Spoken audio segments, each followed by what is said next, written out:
як подивитися кілька років назад, ментальність людей міняється в цьому відношенні? Міняється. Тобто люди стають доросліші, скажімо так.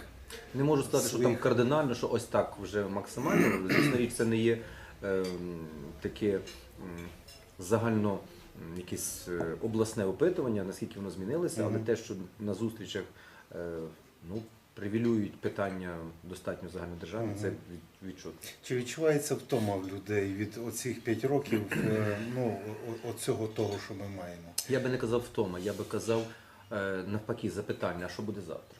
От який завтрашній день? Тобто втома втомою, тобто всі прекрасно розуміють, що є сьогодні, але багатьох питання стоїть, а як завтра? Я хотів кілька запитань задати ті, які мені задавали.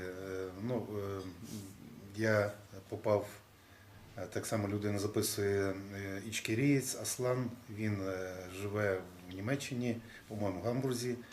І в нього було до мене прохання, і я сказав, що я це зроблю.